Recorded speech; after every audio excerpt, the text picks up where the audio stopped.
Rowdy ಅಂತ ನನಗೆ ಒಳ್ಳೆ ಹೆಸರಿದೆ. ಮುದುಕು ಇಟ್ಕೊಂಡು ನಾಯ್ಡು ಬ್ಲಾಕ್ ಮೇಲ್ ಮಾಡಿ ಅಂತ ಕಮೆಂಟ್ ಮಾಡೋರಿಗೆ ಮಾಡ್ಲಿ ಸರ್ ಅವರು.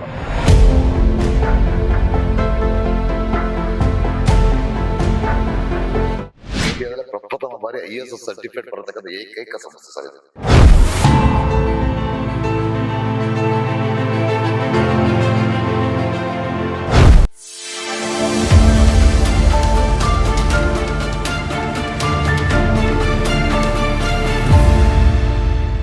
ನಮಸ್ಕಾರ, ಚಿತ್ತಾರ ಟಿವಿಗೆ ಸ್ವಾಗತ. ನಾನು ರಾಜೇಶ್ ಮಧ್ವಾಚಾರ್ಯ ಆಗಿರ್ತಾರೆ.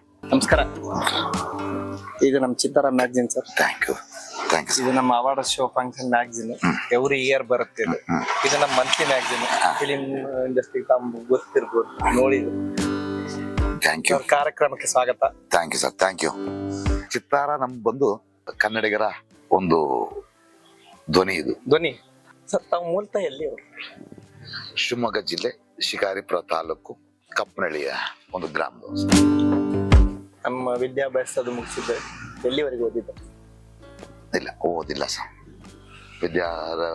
ವಿದ್ಯಾರ್ಥಿ ಕೊಡಿಸೋಷ್ಟು ಶಕ್ತಿ ನನ್ನ ಪೇರೆಂಟ್ಸ್ ಇರ್ಲಿಲ್ಲ. ನನ್ನ ಅಪ್ಪನ ನೋಡಿಲ್ಲ. ಮತ್ತೆ ಅಮ್ಮ ಮೂಗಿ, ಅಕ್ಕ ಮೂಗಿ, ನಾನೇ ಹ್ಯಾಂಡಿಕ್ಯಾಪ್ಟು. ಹಾಗಾಗಿ SLC ವರೆಗೂ ಮಾತ್ರ ಹೋಗಿ ಮುಗಿಸಿದೆ ಸರ್. ಎಷ್ಟು ವರ್ಷ ಆಯ್ತು ಸರ್ ತಾವು ಮನೆ ಬಿಟ್ಟು? 35-40 ವರ್ಷ. ಅವತ್ತಿಂದ ಯಾರ್ದು ಸಂಪರ್ಕ ಇಲ್ಲವೇ ಇಲ್ಲ? ಇದೆ, ಸಂಪರ್ಕ ಇದೆ ಬಟ್ ಊಟಕ್ಕೆ ಉಪ್ಪಿನಕಾಯಿ ಎಷ್ಟು ಬೇಕೋ ಆ ರೀತಿಯಲ್ಲಿ ಇದೆ ಸರ್. ನಾನು ಸರ್ ಫೌಂಡೇಶನ್ ಕಟ್ಟಬೇಕಾದ್ರೆ ಏನೆಲ್ಲ ಚಾಲೆಂಜಸ್ ಆಗಲಿ, ಪ್ರಾಬ್ಲಮ್ಸ್ ಆಗಲಿ ಫೇಸ್ ಮಾಡಿದ್ರಿ ಸರ್? ನಾನು ಮೂಲತಃ ಬಂದು ಒಬ್ಬ ಬಿಸ್ನೆಸ್ ಮ್ಯಾನ್. ಅಲ್ಲಿ ಮಾಡ್ತಾ ಕನ್ನಡ ಪರ ಹೋರಾಟಗಾರನಾಗಿ ಗುರುತಿಸ್ಕೊಳ್ತೀನಿ. ಯಾರೋ ಒಬ್ಬ ವ್ಯಕ್ತಿಯ ವಿರುದ್ಧವಾಗಿ ನಾನು ಒಂದು ಸಂಘಟನೆ ಕಟ್ತೀನಿ, ಅದಕ್ಕೆ ಸಂಸ್ಥಾಪಕರಾಗ್ತೀನಿ. ಅಲ್ಲಿ ಹೋರಾಟ ಮಾಡ್ಬೇಕಾರೆ ಸಮಾಜ ಸೇವೆ ಮಾಡ್ಬೇಕು ಅನ್ನೋ ನಿಟ್ಟಿನಲ್ಲಿ ಅಲ್ಲಿ ಹೋಗಿರ್ತೀವಿ. ಅಲ್ಲಿ ಹೋದಾಗ ಆ ಹೋರಾಟಗಳು, ಆ ದಿಕ್ಕುಗಳು ನೋಡಿದಾಗ ಯಾಕೋ ನಮ್ಗೆ ಇಷ್ಟ ಆಗಲ್ಲ. ವಾಪಸ್ ಬರ್ತೀನಿ. ಬಂದು ಆಸರೆ ಅಂತ ಒಂದು ಕಟ್ತೀವಿ. ರಾಬಿನ್ಹುಡ್ ಅಂತ ಕೇಳಿರ್ಬೋದು ನೀವು. ರಾಬಿನ್ಹುಡ್ ಅಂದ್ರೆ ಅದು ಅಂತಾರಾಷ್ಟ್ರೀಯ ಪ್ರಖ್ಯಾತಿ ಹೊಂದಿದೆ. ಈ ಮದುವೆಗಳಲ್ಲಿ ಊಟ ಉಳಿದನ್ನ ಕಲೆಕ್ಟ್ ಮಾಡಿ ಸ್ಲಮ್ಗಳಿಗೆ ಮತ್ತೆ ರೈಲ್ವೆ ಸ್ಟೇಷನ್ಗಳು ಕೊಡಂತ ಆ ಕೆಲಸ ಸ್ಟಾರ್ಟ್ ಮಾಡ್ತೀನಿ.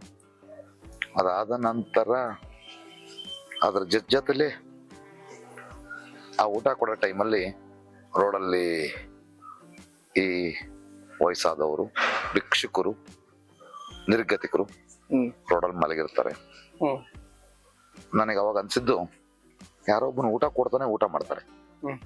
ಒಬ್ಬ ಭಿಕ್ಷುಕ ಅವನ ಕೈಕಾಲು ಗಟ್ಟಿದ್ರೆ ಯಾರ ಹತ್ರ ಹೋಗಿ ಅಮ್ಮ ಅದೇ ಅಂತೇಳಿ 1 ರೂಪಾಯಿ 2 ರೂಪಾಯಿ ಸಿಗ್ತಿರ್ತಾನೆ. ನಾಳೆ ಬೆಳಗ್ಗೆ ಆ ವ್ಯಕ್ತಿ ಏನಾದ್ರೂ ಹಾರ್ಟ್ ಅಟ್ಯಾಕ್ ಆಯ್ತು, ಅಥವಾ ಸೊಂಟ ಮುರಿದೋಯ್ತು, ಅಥವಾ ಸಂಪೂರ್ಣ ಬೆಡ್ ರಿಡನ್ ಆದ್ರೆ ನೆಕ್ಸ್ಟ್ ಏನು? ಅಂತವನಿಗೆ ಒಂದು ಸಂಸ್ಥೆ ಯಾಕೆ ಕಟ್ಟಬಾರ್ದು ಅಂತ ಹುಟ್ಟಿದ್ದೆ ಆಸರೆ. ಎಷ್ಟು ಜನ ಇದಾರೆ ಸರ್? ಸರ್ ಬಂದೋಗಿದ್ ಲೆಕ್ಕ ಇಲ್ಲ, ಸತ್ತವ್ರ ಲೆಕ್ಕ ಇಲ್ಲ. ಇದರಿಗೆ 190 ಜನ ಇದೆ. 190 ಜನ. ನಾವು ಒಬ್ಬರೇ ಮೇಂಟೈನ್ ಮಾಡ್ತಾ ಇದ್ದೀವಿ. ಎಷ್ಟು ಫ್ಲೋರ್ ಇದೆ ಸರ್? 4 ಫ್ಲೋರ್. ಬೇರೆ ತಮ್ಗ ಸಂಘ ಸಂಸ್ಥೆ ಆಗ್ಲಿ, ಬೇರೆ ಕಡೆಯಿಂದ ಎಲ್ಲಿಗಾದ್ರು ತಮಗೆ ಏನಾದ್ರು ಆರ್ಥಿಕ ಸಹಾಯ ಮಾಡ್ತಾ ಇದ್ದಾರ? ಯಾರು ಇಲ್ಲ. ನಾವೇ ಇಲ್ಲ, ಯಾರು ಸರ್ ಪಾಪ ಮಾಡ್ತಾರೆ. ಬರ್ತಡೇ ನೆಪದಲ್ಲಿ ಊಟ ಕೊಡ್ಸೋದು ಅವೆಲ್ಲ ಮಾಡ್ತಾರೆ. ಬಿಟ್ರೆ ಒಂದು ವರ್ಷಕ್ಕೆ ಇಷ್ಟು ಕೊಡೋ ಅಂತರಾಗ್ಲಿ, ಅಥವಾ ನಿಮಗೆ ಬಿಲ್ಡಿಂಗ್ ಕಟ್ಕೊಡ್ತೀವಿ ಅಥವಾ ದೊಡ್ಡ ದೊಡ್ಡ ಮೊತ್ತ ಯಾವ್ದು ಇಲ್ಲ ಸರ್. ಇವತ್ತರೆಗೆ ಯಾವ ಸಂಸ್ಥೆನೂ ಬಂದಿಲ್ಲ ಸರ್. ತಾವು ಅಪ್ರೋಚ್ ಆಗಿಲ್ಲ? ಅಪ್ರೋಚ್ ಆಗಕ್ಕೆ ಅಂದ್ರೆ ಈಗ ಹೋಗ್ಬೇಕು. ನಾಳೆ ಬೆಳಿಗ್ಗೆ ಆ ಮಾತು ಬರುತ್ತೆ, ಈ ಮುದುಕು ಇಟ್ಕೊಂಡು ನಾಯ್ಡು ಬ್ಲಾಕ್ ಮೇಲ್ ಮಾಡ್ತೇನೆ, ದುಡ್ಡು ಕೇಳ್ತಾನೆ ಅನ್ನೋ ಮಾತು ಬಂದ್ಬಿಟ್ರೆ ನಮ್ಮ ಹಾಗೆ ಅಲ್ವಾ ಅವರು? ಅಲ್ಲ, ತಾವು ಶಿಕಾರಿಪುರದವ್ರು ಅಂತ ಹೇಳಿದ್ರಿ ಸರ್. 2008 2009 ಹತ್ತರಲ್ಲಿ ನಮ್ಮ ಯಡಿಯೂರಪ್ಪ ಅವರು ಮುಖ್ಯಮಂತ್ರಿ ಇದ್ರು ಸರ್. ನೋಡಿ, ಸುಮ್ಮನೆ ನಾವು ಅನ್ಕೋಬೇಕು ನಮ್ಮವರು ಅಂತ. ಇಲ್ಲ ಸರ್, ಅವರು ಅವ್ರು ಮಾಡೋದ್ ಬೇಡ ಸರ್, ನಮಗೆಲ್ಲ ಮಾಡೋದ್ ಬೇಡ. ಇವತ್ತು ಶಿಕಾರಿಪುರದಲ್ಲಿ ಮೊನ್ನೆ ನಾನು ಹೋದಾಗ ಅಲ್ಲೇ ಬೇಕಾಷ್ಟು ನಿರ್ಗತಿಕರಿದ್ದಾರೆ ಸರ್. ಸ್ಕೂಲು, ಕಾಲೇಜು, ಅವರು ಕುಮ್ಮದ್ಬತ್ತಿ, PS, ಆಮೇಲೆ ಮೈತ್ರಿ ಕಾಲೇಜುಗಳು ಬೇಕಾದಷ್ಟಿದಾವೆ. ಇಂಥದ್ದು ಒಂದು ಓಪನ್ ಮಾಡಿದ್ರೆ ಸಾಕು ಸರ್. ಮೈತ್ರಿ ದೇವಿ ಹೆಸರಲ್ಲಿ ವೃದ್ಧಾಶ್ರಮ ಅಥವಾ ಅನಾಥಾಶ್ರಮ ಮಾಡಿದ್ರೆ ಸಾಕು. ಅವ್ರೇನ್ ಮಾಡೋದು ಬೇಡ, ಮಾಡಲ್ಲ ಸರ್. ಹೊಟ್ಟೆ ತುಂಬ ರಾಜಕಾರಣಿಗಳು ಮಾಡ್ತಾರೆ ಅನ್ನೋದು ಸುಮ್ಮನೆ ನಂಬಿಕೆ ಬೇಕಷ್ಟೇ. ಯಾರು ಮಾಡಿಲ್ಲ ಸರ್, ಮಾಡಲ್ಲ. ಅಲ್ಲ, ತಮಗೆ ಲ್ಯಾಂಡ್ ಕೊಡ್ಸೋದ್ರ ಬಗ್ಗೆ ಆಗ್ಲಿ, ಬೇರೆ ಇಲ್ಲ ಯಾವುದೇ ಸರ್, ಯಾರು ಬರಲ್ಲ ಸರ್. ಯಾರು ತಮ್ಮನ್ನ ಹೆಲ್ಪ್ ಮಾಡ್ಬೇಕಂತ ಬರ್ಲೇ ಇಲ್ಲ. ನಾನೇ ಸರ್ಕಾರಕ್ಕೆ ಅಪ್ಲಿಕೇಶನ್ ಹಾಕಿದ್ದೆ ಸರ್, ಅದು ಫ್ರೀ ಅಲ್ಲ, ಸರ್ಕಾರಿ ದರದಲ್ಲಿ ಕೊಡಿ ಅಂತ. ಯಾವ ಇಶ್ಯೂಯಲ್ಲಿ ಹಾಕಿದ್ರಿ? ಸರ್ 2023 ಹಾಕಿದ್ದೆ, ರಿಜೆಕ್ಟ್ ಆಯ್ತು. ಯಾಕೆಂದ್ರೆ ಹೌದು, ಅಂದ್ರೆ ದಯಾನಂದ್. ಕಾಂಗ್ರೆಸ್ ಗವರ್ಮೆಂಟ್ ದಯಾನಂದ್ ಅವರು DC ಆಗಿದ್ರು, ರಿಜೆಕ್ಟ್ ಮಾಡ್ತಾರೆ. ಯಾಕಂದ್ರೆ ಕಾರಣಾಂತರ ಅಲ್ಲ ಸರ್, ಅದೊಂದು ಮಾನದಂಡ ಇದೆ ಅಂತೆ. ಅಲ್ಪಸಂಖ್ಯಾತರಾಗಿದ್ದಲ್ಲಿ ಮಾತ್ರ ಆ ಸಂಸ್ಥೆಗಳಿಗೆ ಕೊಡ್ತೀವಿ ನಾವು. ನೀವು ಅಲ್ಪಸಂಖ್ಯಾತರು ಇಲ್ಲ ಅಂದ್ರೆ ನಿಮ್ಗೆ ಕೊಡಲ್ಲ. ಯಾರಿಗೆ ಕೊಟ್ಟಿದ್ದಾರೆ? ಯಾರಿಗೆ ಕೊಟ್ಟಿದ್ದಾರೆ? ಅಂದ್ರೆ ಇದೇ ರೀಸನ್ ಕೊಟ್ಟಿದ್ದಾರೆ ತಮಗೆ? ಅಲ್ಲ, ಹೌದು, ಇದಾವೆ.